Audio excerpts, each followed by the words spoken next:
The following program has been rated GE by the Kenya Film Classification Board. It is therefore suitable for general family viewing.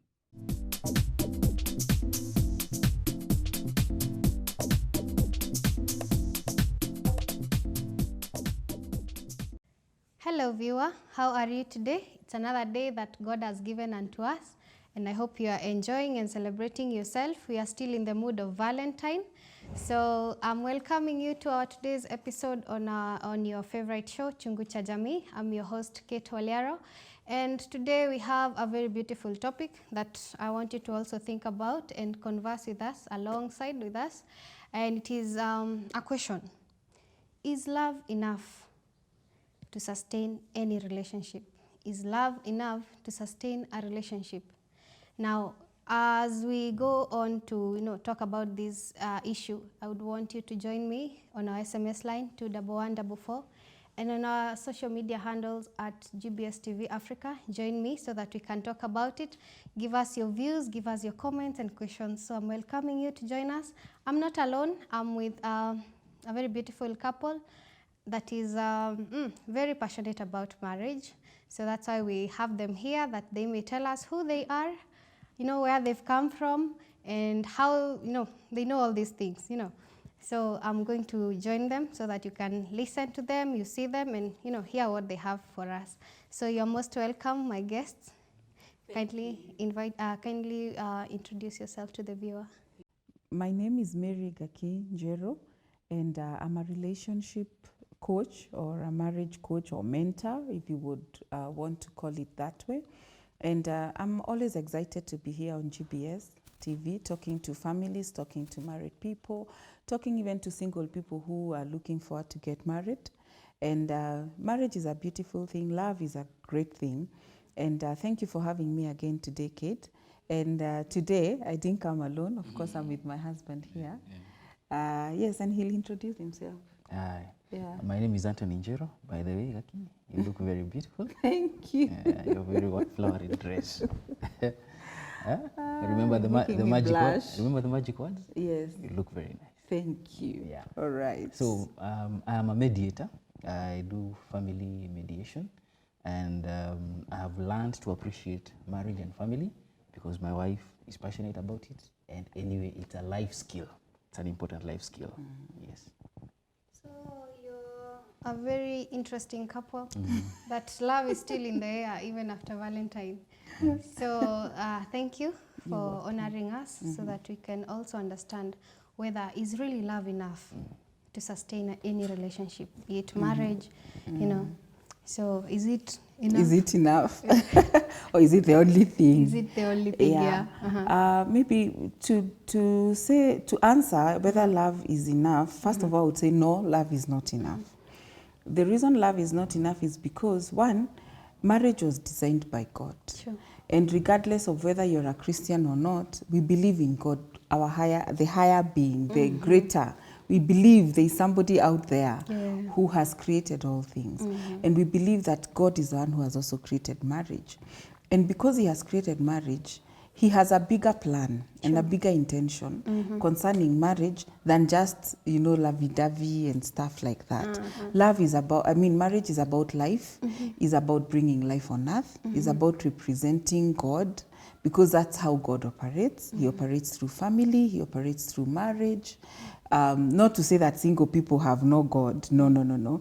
But if you look through the Bible, God used a lot of families to do things on earth. So to limit marriage to just love, we would be doing marriage a great disservice. And I also want to say that love is not enough because what we define love as at the stage of courtship and dating is very different from what a 12 years married couple, or even 40, what they look at love as at that time. Beginning, when me and my husband were dating, love was the feeling, the desire for this person, infatuation. May I interrupt you that time? Remember, we were told that in the first 10 years, the bedroom normally smells. The first 2 years of marriage or something, it's full of perfume and all that. Yeah, it's roses and chocolates. Yes. You know, that's what love is at that time. And then the smells that come in after that, when the kids begin coming, is urine, Pampers. Those define your bedroom. Then after 10 years or so, then you move to newer smells. Then at 20 years, you're starting with the karuma, the balm, you know. Yeah, because of some body pains and all that. And people are growing old. And you're loving one another by constantly massages. Yeah, anyway. So yeah, as I was saying, yeah, what love is at the beginning is very different from what love is. Okay. By the time you're hitting, you know. So people define love as per where the stage they are at in life. Yeah. So there's this starting stage where it's superficial and we define it by an emotion. It's actually in feelings. A lot of feelings, a lot of, you know, the gifts I'm receiving. Yeah. But then when you get married, and that's why we don't like saying we fell in love. Because if you fell in love, you will quickly fall out of it. You might wake up. Yeah, one day and the love is not there. We say you grow in love. Because it grows. So it's no longer falling in love, it's growing in love. And by the time you're married and like us now, the feeling may not be there. That key excitement, that desire. Sometimes it's even lust, the infatuation. It's not there. So what you have now, you're looking at love as more of responsibility. It becomes a responsibility. Because now you're growing in marriage, children are coming, things are happening, you begin taking on responsibilities. You don't quit on your responsibilities. You love that person that much, not to quit. Commitment. Yes. We look at love as a commitment. I committed myself to this person in season and out of season. This is my man. This is my woman. So you continually commit to the commitment. To that commitment you did when you did your vows or when you first started being together. You now start looking at love as sacrifice. I can sacrifice something so big in my life for the sake of the other person. So you see, in all these definitions I'm now giving, it's no longer a feeling. It's no longer an emotion. And that's why I'm saying that love that we call love, cannot sustain a marriage. Your marriage will be sustained by responsibility, it will be sustained by commitment, it will be sustained by sacrifice, it will be sustained by many other different things, not just the love that you think you had. But of course, there's always a starting point. And our starting point is that chemistry that you have. The starting point is the gifts that you're receiving, you know, the going out, the coffees and all that. But as you grow, that's why you grow in love. It should grow. It becomes now greater because you're also maturing. So you stop looking at it as just love. You're now looking at it's getting more defined. The definition is getting broader. Yes. Bwana Anthony, yes. There's this starting point where the feelings are so much, it's so heated, you're willing to give gifts every day. Definitely. You're even willing to massage someone who is not tired. And you are very okay with that. Now, why do this feeling wear off? I don't think it really wears off. What I think that happens in that point in life, at the point you are in life, you are trying to recreate the original feeling. That's what I think. You're like, how we used to feel those days, I really want, and ladies are like this generally. Men are a bit more realistic. They're like, okay, tuko hapa tuendelee. For ladies are like, you used to buy me this, you used to do that. Yes. So not even getting stuck. Now let's go back there. Then when you go back there to try to recreate that love, we find, no, we already outgrew this. You know? So that is a part of your history and it's a good one. But now grow. Oh, so it is growth. There's nothing wrong so with going this back there to left. it is okay it's now. Outgrowing. Yes. I think where the challenge would be then is like, for example, my wife is a touchy, not really touchy, but she really loves gifts. Really loves gifts. So know that You're the touchy one. Yeah. So in other words, she wouldn't. One expression of love is that you appreciate me. you know, by giving her gifts continuously. So we appreciate her. We had yesterday a surprise party for her, and she appreciated it, even if there only came a few people. That was wonderful, a wonderful act of love. But you see now, looking back again, tujaribu kutafuta the original, and this one is at a different stage. I think we'd be more realistic then. To say, this is still love. It's it's not exactly as it was then, but it's a higher level now. We have grown in it, just as she was saying. So growing love, that's what I think we are trying to say. Yeah. And then you see also at the onset, when you're doing love at the beginning, you're wooing each other. Yeah.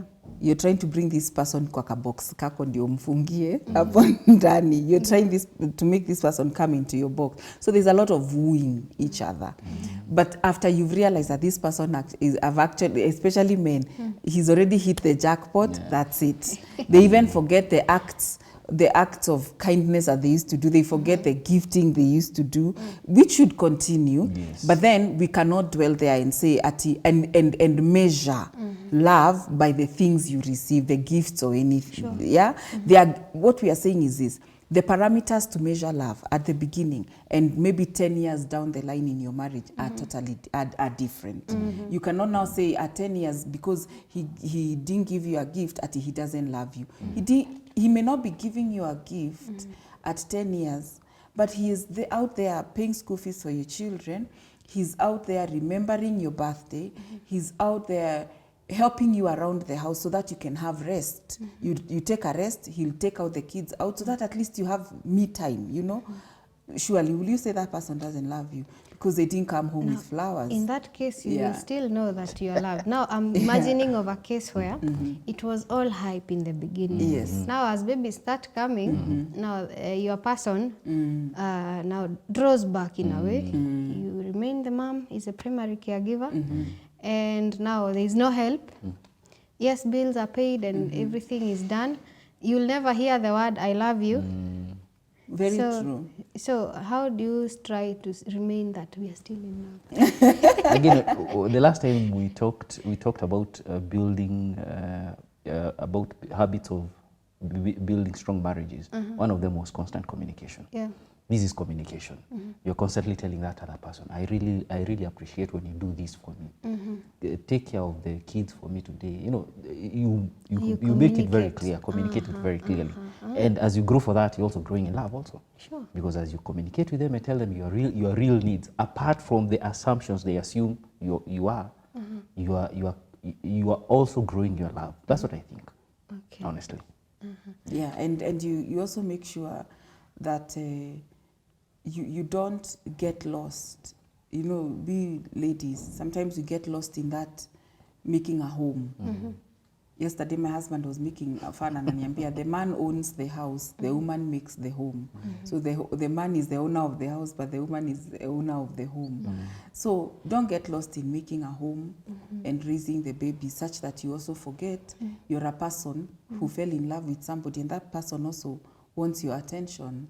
So you have to put in the balance so that you don't forget those things. But again, if you find a marriage, you've come to a place where there's no more I love you. I told you, because many men say, from the day I told you I love you, it has not changed. If it changes, I'll tell you. You see, that's why we do these counselings. Yeah. And you know, last time I was telling you, I'm very big on post-marital counselling. Not because the marriage is in trouble, but just to work with people through marriage and to work with you. Because if you go to school, you have a teacher working with you throughout. Yeah. Why not? Even in marriage, you don't have to be failing to have mentorship for marriage. Sure, because I think when you work with people who have a broader perspective, you also gain this broad perspective. Exactly. About it. Yeah, and then you take care of such attitudes. Those attitudes of, I don't want to say I love you because nilisha isema, I can't bring flowers anymore. Ulisha ingia box yangu. Yeah, you're able to handle those things when you work with people. Yes. I'm thinking of at the point where people also get, I'm still taking back there, when people are courting, they're usually looking for a partner who is compatible, and they'll find this partner, and then they'll be hyped about it. And then when you get into the marriage, or you are now in this commitment, you realize we are actually not compatible. We are from different backgrounds, we are different personalities. Now, si love inaanza kutoroka. There's nothing that has changed. Like I said initially, you are wooing each other at the start of the relationship. Yeah. This person is still the same one you got married to. What has happened is the staying together. Remember, you probably say you get married at 30. So for 1 to 30, from when you are 1 to 30 years old, you are all alone. Okay, like you are not with this person. Yeah. You've come to meet each other mkiwa adults. So definitely some things are not going to just run smoothly. You're not going at it to jail immediately.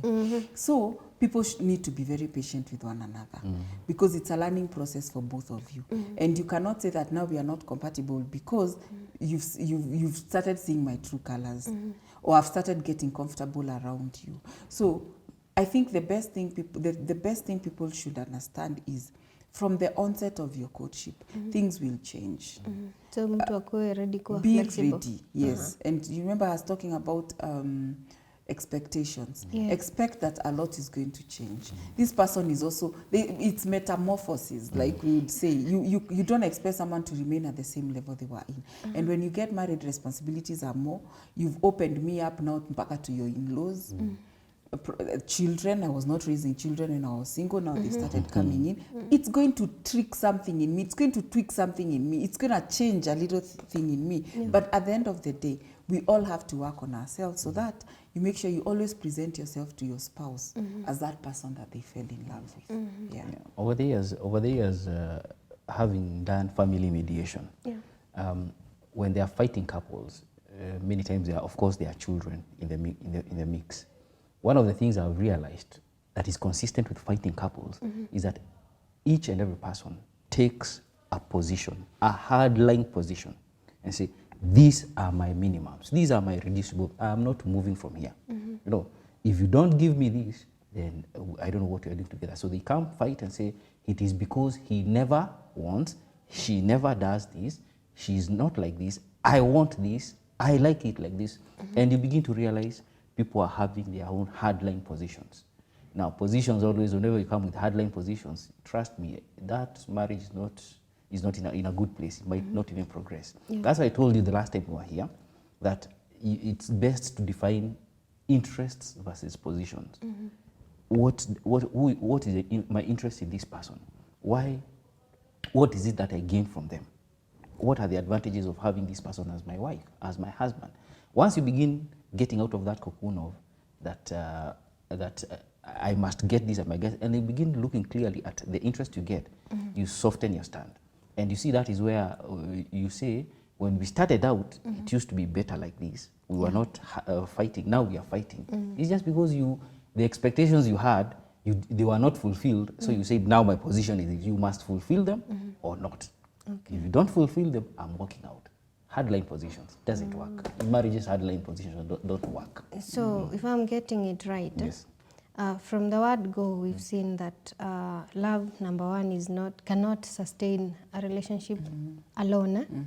Because love, we define it from the point at which we are at this very moment. There is a point where we start off that is very beautiful, full of gifts and full of ourselves, which are also, we somehow have quoted ourselves when we are starting off. So we are not 100% who we are. So love at that point can be defined differently from a 12-year-old marriage, a 7-year-old marriage, or even a 40-year-old marriage. So at these points, love ni kitu tofauti kabisa. And then we talked about, there's a point you were talking about on, remind me that one. Okay, where now love becomes more of responsibility, yes, love and commitment and accountability even to your partner, because that helps you now. And where we say that at that point maturity has to come in. You have to really mature. We also say that you don't fall in love, you grow. Love is a growth. It's a growth curve. It should be a growth curve in your marriage. Okay. Yes. I wish we take a break for kidogo minutes and then we come back. Now, my dear viewer, you can hear for yourself that love, we don't fall in love. We actually grow in love. If you fall in love, you might actually wake up, and walk away. You might actually, fall and die or something. So we never fall in love, and love, we define it differently at every stage of life. And love, as it grows, we are defining it according to the responsibilities that we are gaining at this at the different points in time. So I wish we could take a short break as we digest on what we've listened from our guests.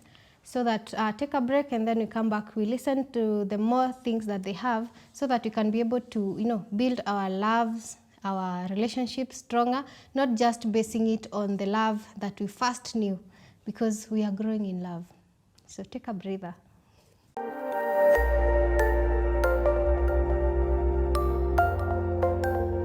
Everywhere, GBS.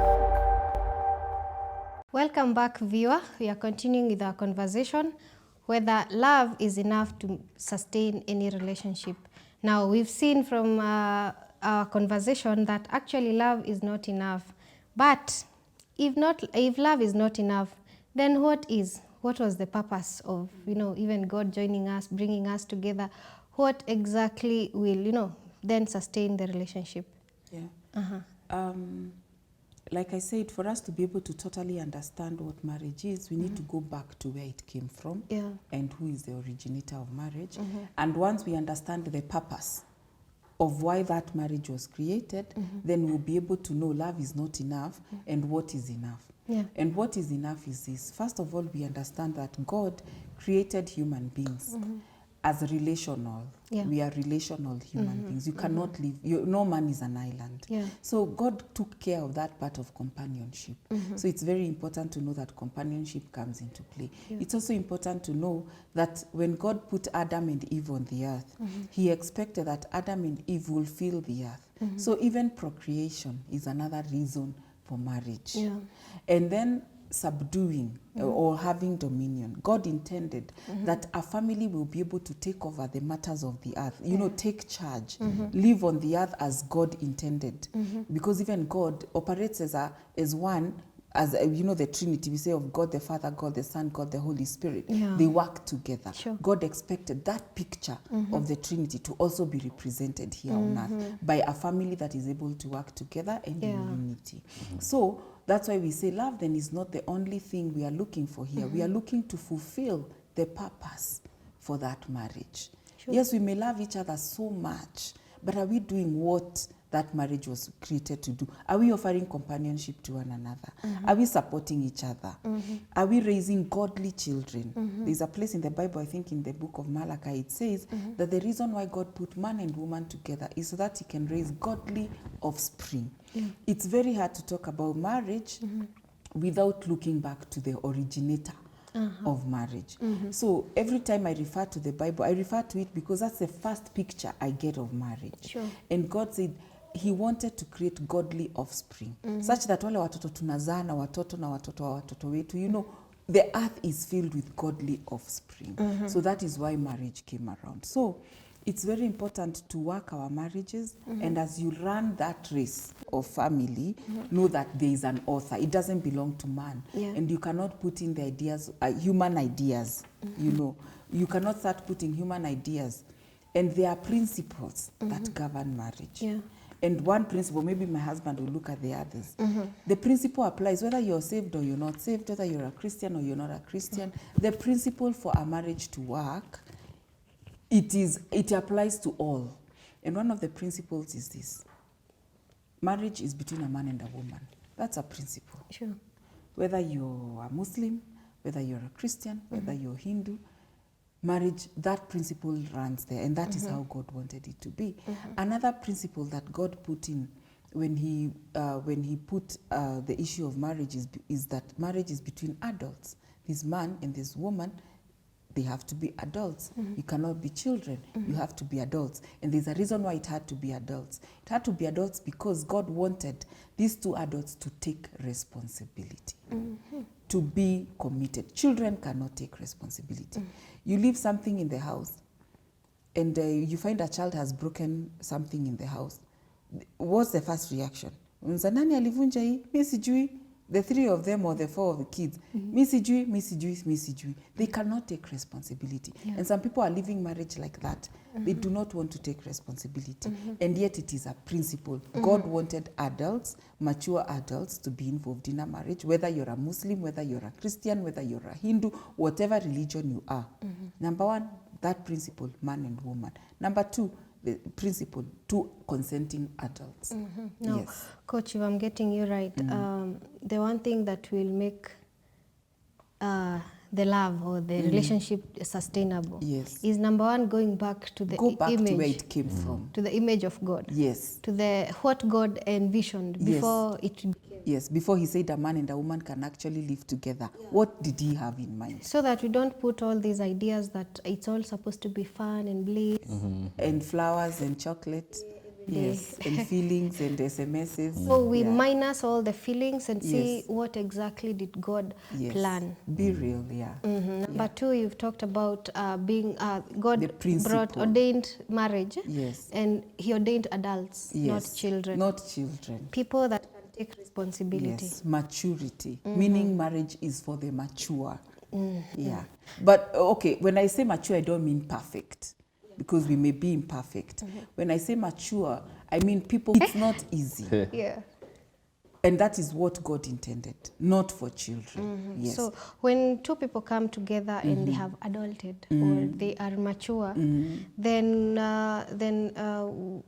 it will definitely grow and outgrow the superficial if bit you of start it. it well, you know, take care of the principles, because we say the principles apply all through. Yeah. For that marriage to work, not just the love, there are principles that govern it. If you go back to the Word of God, pull out the principles that God has laid there, and I've just said 2, if you start well, that pattern, you start according to that pattern, you're bound to succeed in marriage. Yes. Yeah. So clearly also I'm understanding very clearly that adults, grown-up, mature people are best at expressing love. They love one another. When you're working in a good marriage, everything is working correctly. You're taking your position. You're taking your responsibilities. You're actually loving one another. Yeah. And you'll be in a position to understand the flaws of your partner. Very true. You're loving one another. Very true. Because love is selfless itself. Yeah. Sure. So love alone cannot sustain. For 20 years, it cannot be love. It cannot be just the infatuation alone. It cannot be. Love changes into something else. And maybe one thing I can talk about before my husband handles another one is commitment. One of the things you define love as you grow is commitment. Yeah. And the reason I want to talk about commitment is because nowadays we are seeing a lot of couples who come to you and say they want to get married, and they go through the whole process of, you know, our African culture. We have where you visit your parents, you give a gift to the parents, you do all those things with the parents, and then now you come to church, you do premarital counseling, you do all that. And probably it will take you like an year at minimum, getting ready. Then you get married. Then eventually, 2 months down the line, you're telling us you want out. You know, the first thing that we ask is this: where is your commitment? Why did you waste so much time preparing, investing, using money? And then last minute, when now you're already inside, did you just want to go peep and then come out? Were you peeping to see what happens and then come out? And I want to say this: once you've decided to get married, be committed to that cause. Yeah. Even the Bible says there is no farmer or plowman who puts his hands on the plow and then looks back. Once you put your hand on the plow, ukisema I am leo ni kulima, I want to go the whole way. Unasonga kusonga. Yes. And this farmer, hata akikuta mawe along the land where he's plowing, he will deal with the stones and keep plowing because he had made up his mind. Bible says there's no soldier who is enlisted for the battle who looks back or faints on the day the war comes. Why were you even enlisting as a soldier? So even for marriage, I want to tell our young couples or the young people who are getting married now, commitment. Your level of commitment can tell how much you love this person. that's a way of defining our love many years after the feelings are gone. Yeah. What commitment are you making? And it's not only for this person, it's also for yourself. You cannot be touching things and leaving them. You touch this, you leave. You touch this, you leave. You're doing a course, you leave. You're doing marriage, you leave. You get babies, you leave. You must be committed to something in life. And that is what makes you wake up every day. So if you're committed to make the marriage work, it will make you wake up every day with an intention to work on it. And those people who are getting married kidogo, and then they leave marriage saying, oh, he's a narcissist. Oh, he's, I don't know what. Tell us, all that time you are investing in your courtship, weren't you looking at the red flags? Chances are you missed them. Why? Because you were not even committed to that courtship in the first place. You were just enjoying the motions. You know, the motions of the relationship. Leo tunakunywa coffee, kesho tunaenda. You are just going with emotions. You did not even take time to think and let that issue sink within you that I'm actually getting married. You know, say, wow, let me wake up and smell the coffee. This is actually happening. You are not in terms. You are just seeing things happen. You are like a zombie and just moving with things. Sure. Relax. Take time. Think. Commit yourself. So that the day you put your signature on that certificate and say, I'm committing to this thing, we know that you're doing it for life. Yeah. That way, probably we will have lesser divorces and lesser separations. Because personally, it hurts me when people are getting married and less than even a year, you know, less than an year, someone is already out. Then you're thinking, you spent 2 years in courtship. How come then in marriage you've spent even less than an year? What were you going to do? Were you just peeping or trying? So let people get committed. Sure. Commitment is very key. And it grows. Commitment also grows because today you're committed to this person because of ABCD. Then kidogo children come, you strengthen your commitment. You strengthen your commitment. You make up your mind. That one is going to make your marriage last longer than just saying, I'm going in there because we have chemistry. That chemistry will fade. Yeah. That infatuation will fade. It basically not, you will outgrow it. So let people be committed. That's one principle that I think we really all need to put pressure on. Of course, I'm not undermining the fact that some marriages are totally getting, you know, like it's crazy. There's violence, there's a lot of promiscuity. That one I am not ignoring. But even when that happens, we have counselors. We have people you can talk to. Yeah. Even when worst comes to worst, there is help that you can get. Yeah. Now, Mr. Anthony, Yes. previously Coach had talked about, you know, when young couples start their life and children start coming in, there is a bit where ladies tend to forget themselves. Now, how can they be helped so that now this will be a part of, you know, because at this point, that's when they feel like love is no longer there, you know, and at this point, still marriages break. That's true. That's a very nice way of saying, of putting it, a very, very diplomatic way.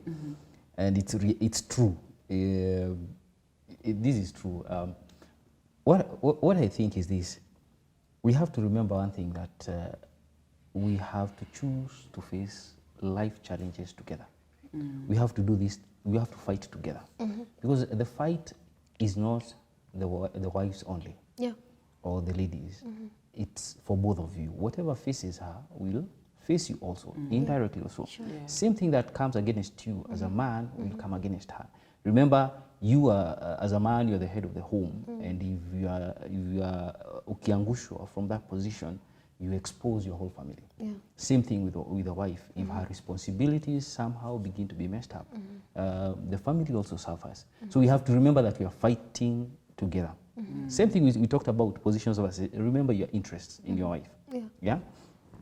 Somebody used to tell us, if you don't like the way she looks, organize something. To make her look the way you want. Yes. Yes, start organizing something.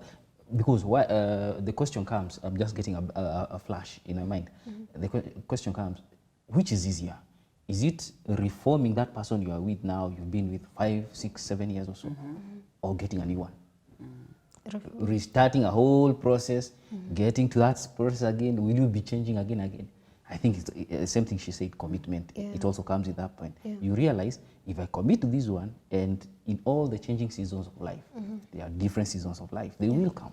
So you commit to this one, and as those seasons come and change, you change with, you still continue with that person, rather than abandoning it.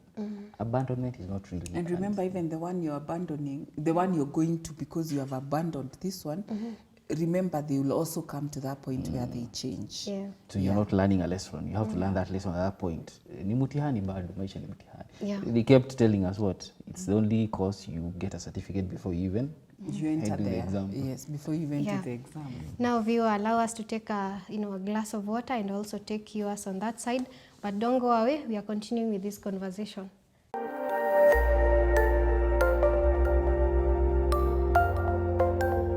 Everywhere, GBS.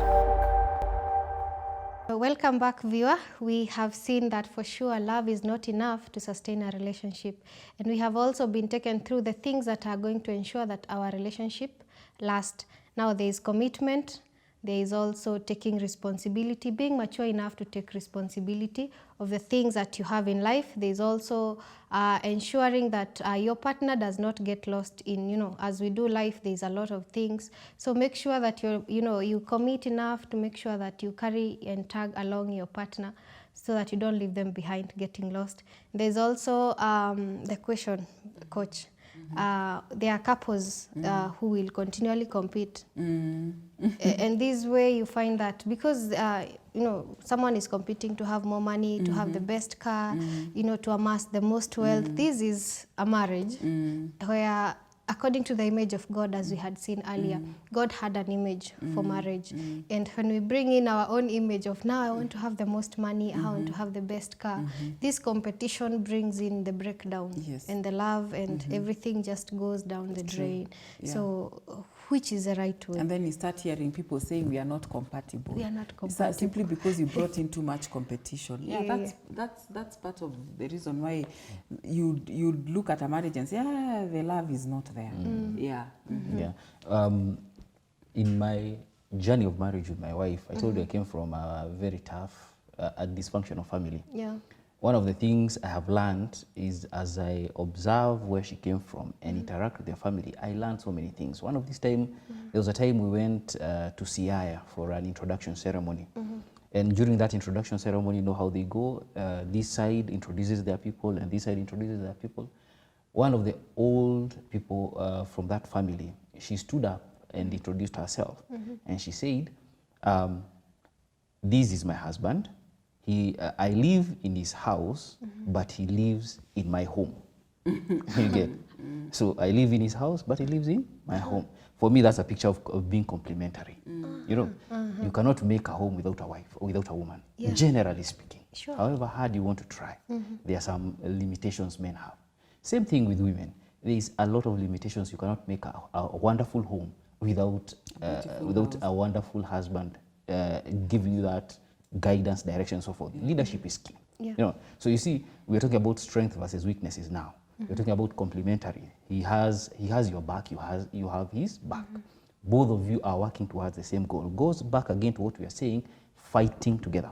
Let's fight together for this. It's a common adversary. Yeah. So competition then becomes a proof of selfishness rather than of love. You get?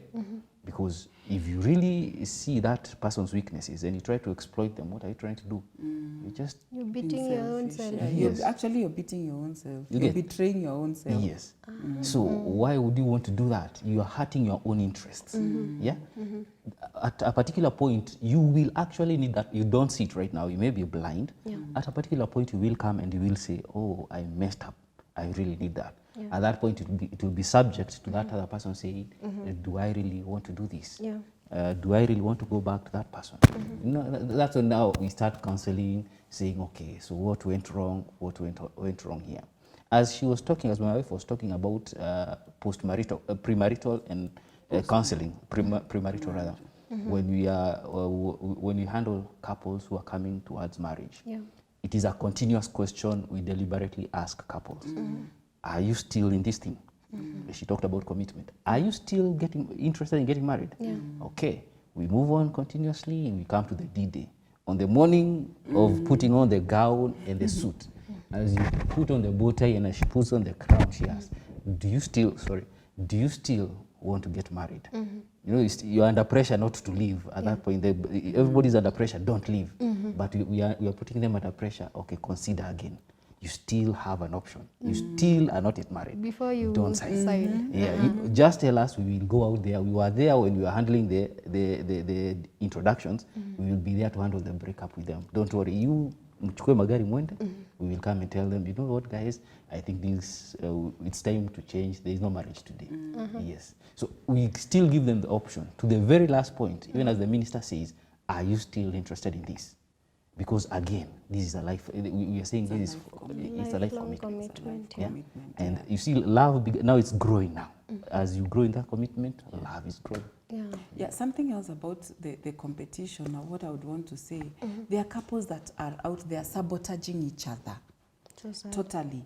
Because you find, like, say for example, in a family where you realize a season has come in the marriage, and probably both of you want to go to school. Or one person wants to go to school.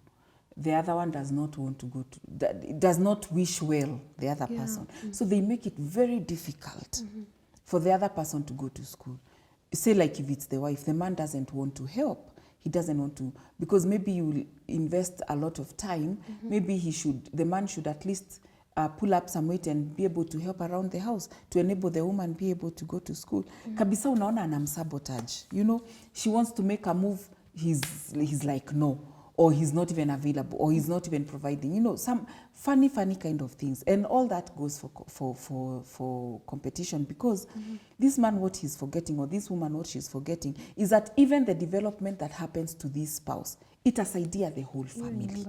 That is one, people are so short-sighted. And that's why I said, when you commit to something, commit wholeheartedly. It will call for a lot of sacrifice. For you to say, I'm laying down my life, I'm laying down my pleasure for this time, so that I can be able to build my wife or my husband, knowing that at the end of the day, the benefit is coming to us here at home, you know? So it's very good to complement each other. Complement one another other than compete. And couples are in total competition. Talk about even buying vehicles. Okay, for example, a lady may get an opportunity to buy a car at her place of work, isn't it? When already they have one family car that the husband has. But the lady feels, yeah, I want my car also. And probably there are options. Options like, if it's a company car, get a company car, or get a company loan and get a home. But the lady will be like, I want a car, because this husband is showing me manenos with his car, you know. And maybe you left another better option that would have invested maybe for a family, because in your heart you're thinking, the man is the one who should provide for a home. But maybe he's not in a position to provide for a home. You as the lady, you were in a position to. You would have taken advantage of that loan from your place of work and get yourselves a home and sacrifice having the luxury of 2 cars and just have one that can meet both of your needs. Being practical to that extent, so that you do not introduce competition. But most of us are not willing to lay down our lives, lay down that pleasure, lay down that luxury for the sake of the family. So at the end of the day, we should always remember we are 1 + 1 equals 1. We are a team. We are working towards the same goal. Marriage is between 2 people. So I wish you give your parting shots. I love this conversation. As usual, I don't wish to let you go. So once again, thank you for having us. Let's keep working out our marriages. Again, I insist on post-marital counseling. Walk with someone even when you're in marriage.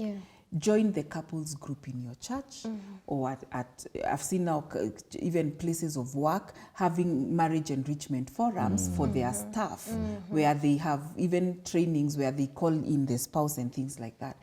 Anything to build your marriage, please join in, invest there, because we said marriage is forever. It's for until death do you part. So do a lot of enrichment for your marriage. And as usual, my contact, Gakin Jeru on Facebook, and you find my number there. Just inbox me, drop me a text or something. Let's talk. Well, some of these things we talk about, they seem so ordinary. We've repeated them again and again and again. But remember, it does not break a bone to keep repeating the truth again and again, and learn again and again. Because sometimes sometimes we easily get to that problem where we become complacent. We just stop growing and we say, you know what, I've achieved what I really wanted. All of us are growing. And in marriage, we need to make it work continuously. It is one thing that adds great value. Much later, you may invest right now, but much later, you will harvest in spades, in tons, because it is of great value to invest in it right now, even when you're young. Yeah. Thank you very much for enriching us, enriching our marriages and our relationship. This is I don't know how you can be paid by anyone for such information, because for sure, you're building marriages, and thank you very much. Continue doing the good work. Amen. Thank you. So my dear viewer, you've heard for yourself, and I hope you're in class just like I am, because for sure Chungu cha Jamii is awesome. We continually get this information that is building us, is building you, so that we continually remain happy in this life that God has given us, so that continually we are happy and we are living the best life. So today you have learned that love is not enough, and we define it differently at every single, at every different stage that we are at in life. And don't forget to commit 100%. Don't forget, to be mature enough to take responsibilities of the life that you're living. Also, continually communicate, as we have been taught by our coaches today. And we have also learned that this life, we are doing it 100%. We are 1 + 1. Do not compete with your partner. That's why we call ourselves partners. We have life partners, not life opponents. So don't compete. Complement each other. The weaknesses, wewe leta strength zako, the other person alete zake, and together we move forward towards the greater goal that we have, which is also the goal that God also ordained for us. So thank you very much for staying this long with me, and continually we'll have these conversations. So continue sending your your comments, your messages, so that we can continually communicate. So up to now, I hope you're still in the Valentine mode, but this is good. We've learned a lot this season. So until next time, we'll talk. Bye-bye.